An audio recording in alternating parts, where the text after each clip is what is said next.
Welcome to Customs Advisor Directory e-learning.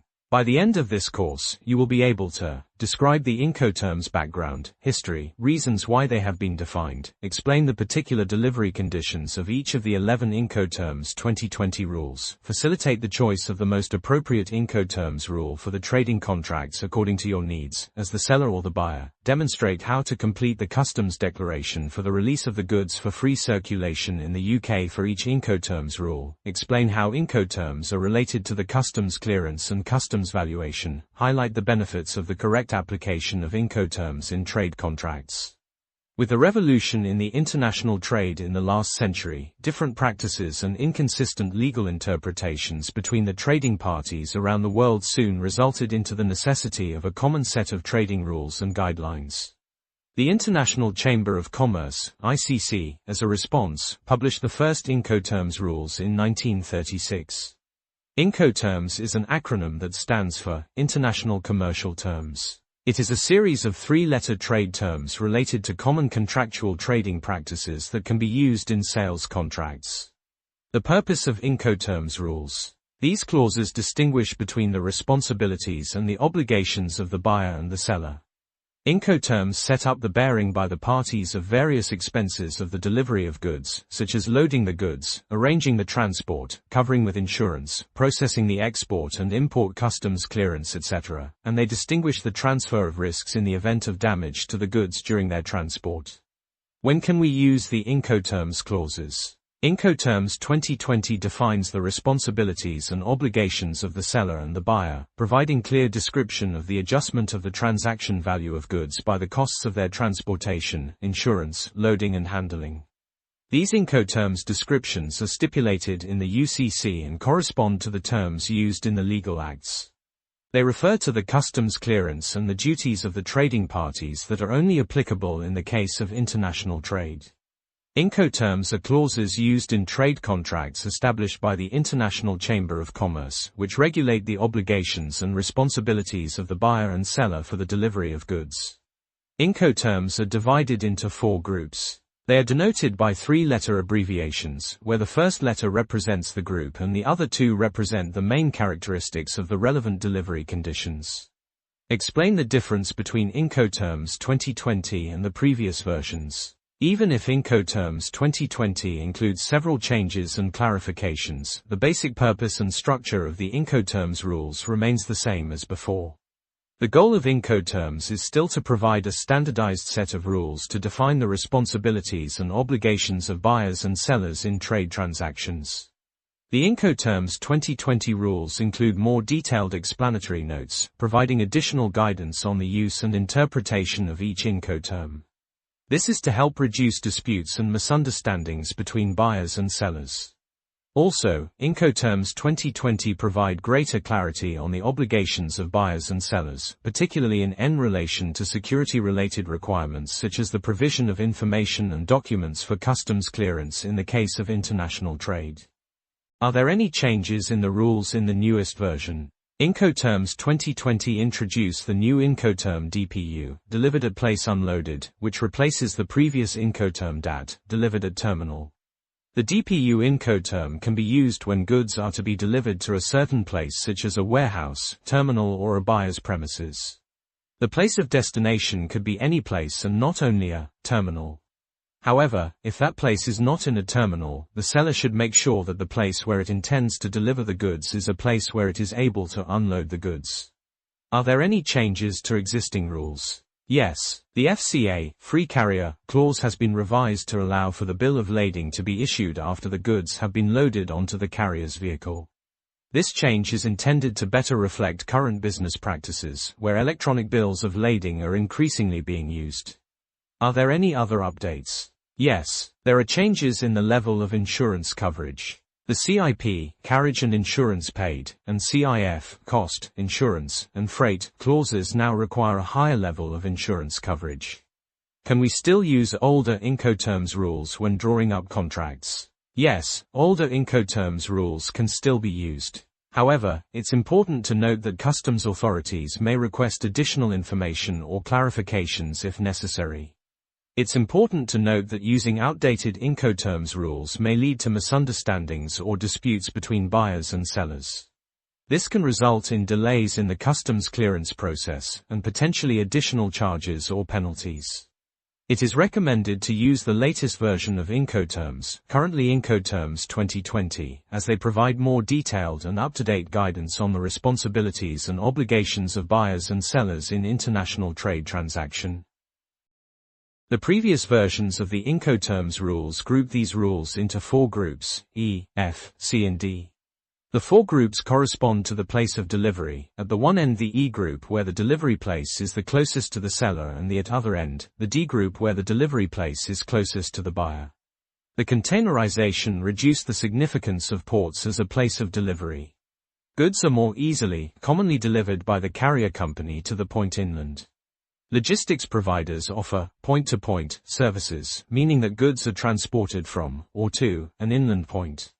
Adapting to this evolution, the Incoterms 2010 version grouped the rules according to the means of transport used and not under the E, F, C and D groups. More specifically, Incoterms 2010 classified the rules in 2 categories: A, the rules which use any means of transport, or multimodal, typical for containerized goods, and B, the rules referring exclusively to maritime transport. Nevertheless, the 4 old groups remain relevant and helpful in understanding how the choice of Incoterms will impact the point of delivery. The location named in conjunction with the chosen Incoterms rule in a particular sale contract has important consequences, and the parties should be as geographically specific as possible in naming the port place or point. E group. The delivery place is the point where the seller simply puts the goods at the disposal of the buyer for collection. This is also the spot where the risk is transferred from the seller to the buyer. The risk is transferred from the seller to the buyer before the transport cycle even starts. The seller fulfills their obligation to deliver the goods no matter whether they actually arrive at the destination. The E group contains the rule with minimum obligations, risks and costs imposed on the seller. Group E, Dispatch. Learning objectives. By the end of this learning unit, you will be able to explain the specific delivery conditions when using the E group Incoterms rule, EXW, X-Works, distinguish the responsibilities and the obligations between the trading parties, demonstrate how to complete the customs declaration for the release of the goods for free circulation in EU in the case of international trade. The EXW, X-Works, delivery conditions are applicable to all modes of transport, including rail and air. Several modes of transport can be used in combination. The seller prepares the goods to be handed over to the buyer at the seller's premises or another indicated place, factory, company, warehouse, etc. The contracting parties should precisely specify the delivery place. The seller is responsible for all costs and risks up to that point, while the buyer bears all costs and risks of transport thereafter that point of delivery. The seller does not undertake any obligations to load the goods into the buyer's means of transport nor to arrange the customs formalities for the export of the goods. The use of EXW Incoterm is not recommended in international trade, because the buyer of the goods may find it difficult to carry out export formalities in the seller's country, and in connection with this, additional costs might arise, for example, the use of a customs representative. The customs may sometimes ask declarant a proof about X-Works price of the goods. It means the clean cost, or sometimes referred also as intrinsic value, of the goods without any loading or transport costs. A document proving this value can generally be issued only by the seller of the goods. Group F, Basic Transportation Unpaid. Learning objectives. By the end of this learning unit, you will be able to explain the specific delivery conditions when using the F group Incoterms rules, FCA, free carrier, FAS, free alongside ship, FOB, free on board, distinguish the responsibilities and the obligations between the trading parties, demonstrate how to complete the customs declaration for the release of the goods for free circulation in the EU in the case of international trade. FCA free carrier. The FCA, free carrier, delivery conditions are applicable to all modes of transport, including rail and air. Several modes of transport can be used in combination. Having completed the customs formalities for the export of the goods and paid, or accepted the responsibility to pay, the export taxes, the seller delivers the goods in one of the following 2 ways: at the seller's premises. At a different place than the seller's premises, i.e. carrier or other warehouse, railway station, sea or airport warehouses, etc. at the seller's premises. The seller must load the goods onto the means of transport specified by the buyer and bear the related costs and risks. At a different place than the seller's premises, carrier or other warehouse, railway station, sea or airport warehouses, etc. The seller must place the goods at the disposal of the carrier, or another person designated by the buyer. The goods loaded on the seller's means of transport arrive at the specified place and are ready for unloading and at the disposal of the carrier or of another person nominated by the buyer. All costs related to the delivery of the goods to the place specified by the buyer are paid by the seller. From this delivery moment, all costs related to the goods and the risk of loss or damage to the goods are transferred from the seller to the buyer. All export formalities, licenses, permits, customs clearance, are carried out by the seller, and the associated costs and risks are borne by the seller. The import formalities are carried out by the buyer. FCA rule versus EXW rule. FCA Incoterm is more flexible than EXW Incoterm and is recommended instead of EXW in international trade. It is used when the buyer wants to designate the primary carrier himself. At first glance, EXW and FCA Incoterms seem relatively similar, but there is a big difference between them. In the case of EXW Incoterm, the buyer is also responsible for all costs related to export customs clearance, export licenses, export tax, levy, official permits. However, in the case of FCA Incoterm, they are borne by the seller. Of course, the expenses incurred by the seller to perform additional obligations are reflected in the price and cost of the sales contract. It gives the seller the right to ask for a higher price for the goods than in the case of EXW Incoterm. FAS Free Along Ship Description. The FAS Free Along Ship delivery conditions are applicable only to sea and inland waterway transport.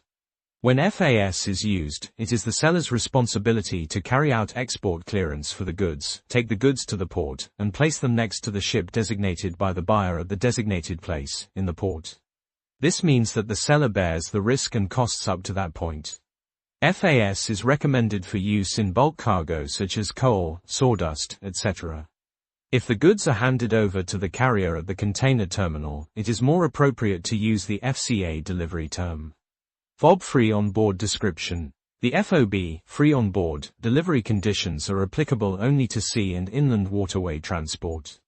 The FOB Incoterm is used if the seller has the opportunity to organize the transportation of the goods to the port and load the goods onto the ship. From this moment, the obligations are transferred to the buyer. When FOB is used, it is the seller's responsibility to carry out export clearance for the goods, take the goods to the port, and load them onto the ship designated by the buyer. The seller bears all risk and costs until the goods are placed on board the ship.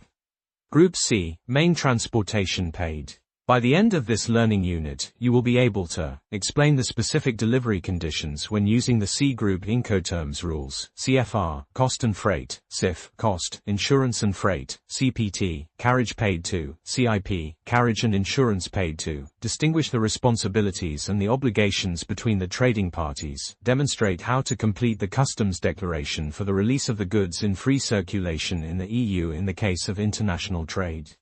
CFR, Cost and Freight Description.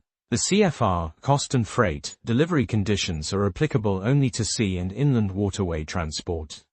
When the CFR delivery condition is applied, the seller is responsible for the cost of the transportation of the goods to the port of the destination as specified by the buyer, including the costs of loading onto the ship. The contract must include the port or destination, not only the port where the goods are loaded onto the ship, even though the port or loading is where the risk of damage to the goods passes to the buyer. CFR, Cost and Freight Description. When to use CFR. This delivery condition should be used in situations where the seller has access to the vehicle to load loose cargo, coal, sawdust or other non-containerized goods.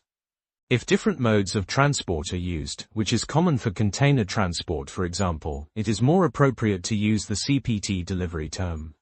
CIF, Cost, Insurance and Freight Description. The CIF, Cost, Insurance and Freight, delivery conditions are applicable only to sea and inland waterway transport.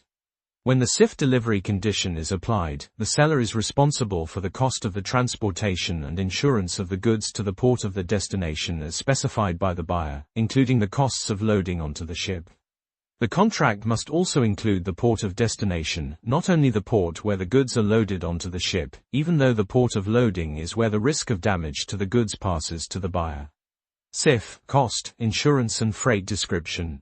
SIF rule versus CFR rule versus CIP. Rule: when SIF is used, the obligations of the seller and the buyer are the same as under the CFR delivery conditions. However, the seller is additionally required to insure the goods for the minimum amount of money against the risk of possible damage or loss during transportation.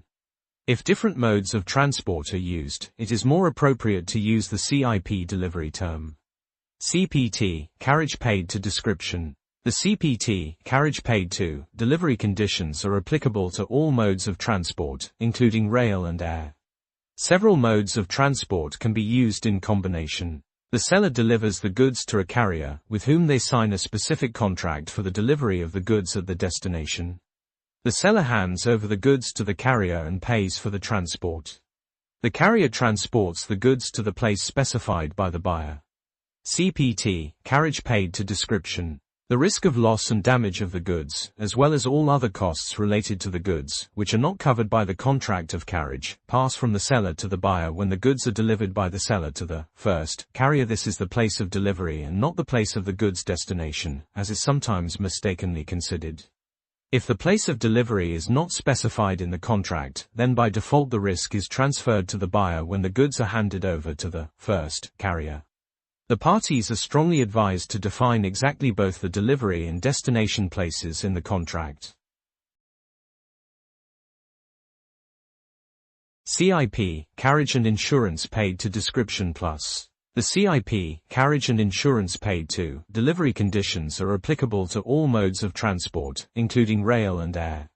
Several modes of transport can be used in combination. The seller delivers the goods to a carrier, with whom they sign a specific contract for the delivery of the goods at the destination. The seller hands over the goods to the carrier and pays for the transport. The carrier transports the goods to the place specified by the buyer. Additionally, the seller is obliged to insure the goods for the maximum amount of money against the risk of their possible damage or loss during transportation. CIP, carriage and insurance paid to description. The risk of loss and damage of the goods, as well as all other costs related to the goods, which are not covered by the contract of carriage, pass from the seller to the buyer when the goods are delivered by the seller to the first carrier. This is the place of delivery and not the place of the goods destination, as is sometimes mistakenly considered. If the place of delivery is not specified in the contract, then by default the risk is transferred to the buyer when the goods are handed over to the first carrier. Are handed over to the first carrier. The parties are strongly advised to define exactly both the delivery and destination places in the contract. CIP, carriage and insurance paid to description. CIP rule versus captain rule. When using the CIP delivery conditions, the seller's obligations are the same as under the CPT term. However, when CIP is used, the seller is additionally obliged to insure the goods for the maximum amount of money against the risk of their possible damage or loss during transportation. Group D, Delivery. Learning objectives. By the end of this learning unit, you will be able to explain the specific delivery conditions when using the D group Incoterms rules, DAP, delivered at place, DPU, delivered at place unloaded, DDP, delivered duty paid, distinguish the responsibilities and the obligations between the trading parties, demonstrate how to complete the customs declaration for the release of the goods for free circulation in the EU in the case of international trade. DAP, delivered at place description. The DAP Incoterm conditions can be used for all modes of transport, as well as when combining modes of transport.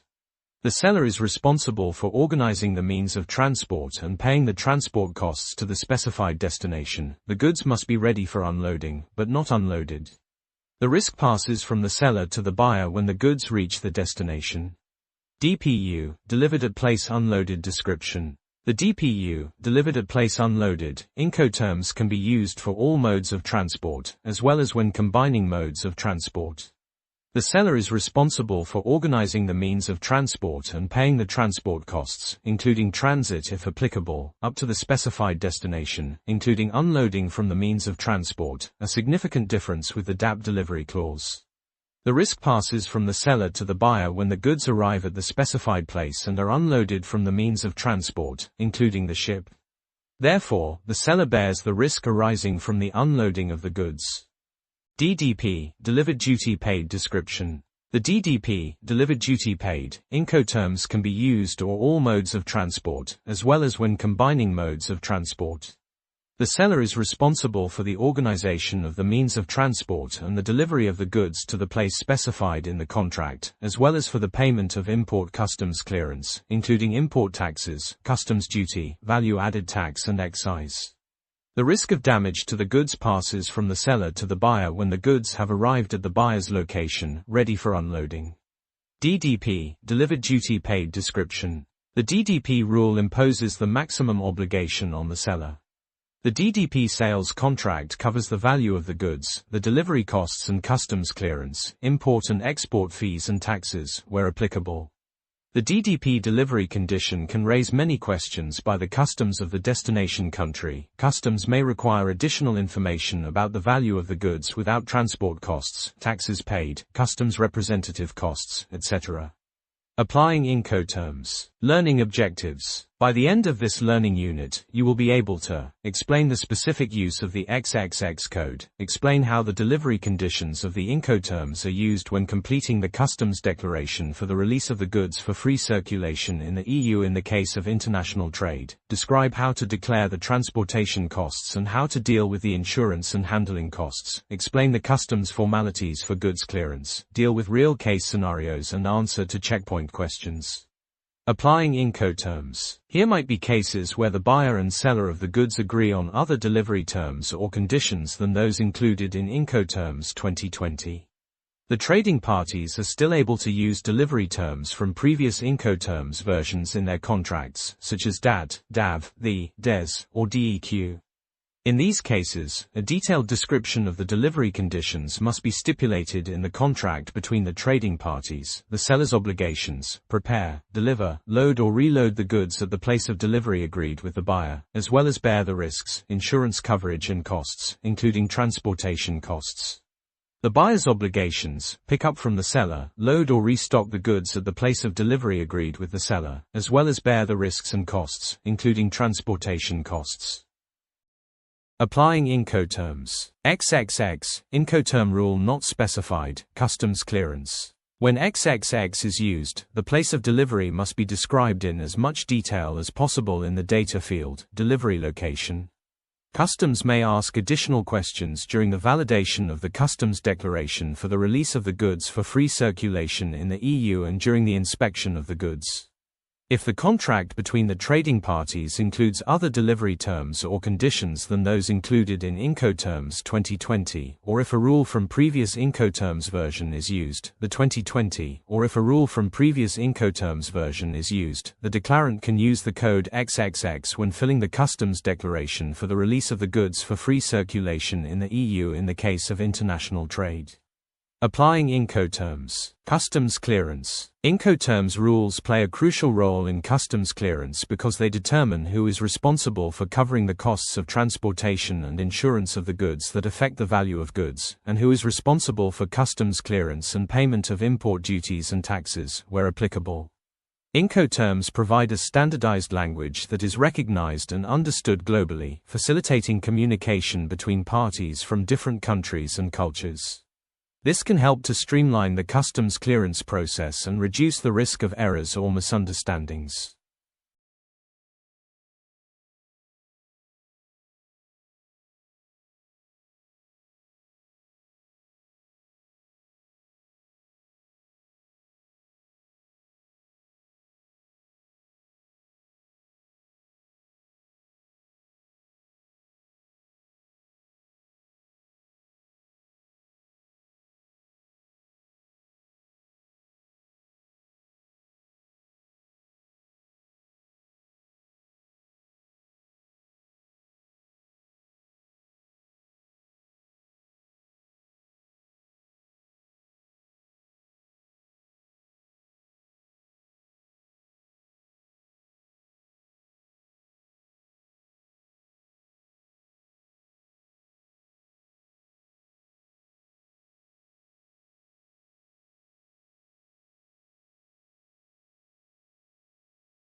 If you enjoyed the video and want to explore the topic in even greater detail, we've got something special for you.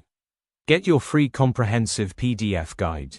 This in-depth guide not only expands on the concepts covered in the video but also includes exclusive case studies to help you apply what you've learned in real-world scenarios. How to get it? Visit our website. Submit your email to join our newsletter. Don't worry, we respect your inbox and only send valuable content. Once you're signed up, the PDF will be yours to download absolutely free. Don't miss out on this opportunity to take your knowledge to the next level. Click the link below and grab your copy today. Get your free PDF now. Looking forward to sharing even more insights with you.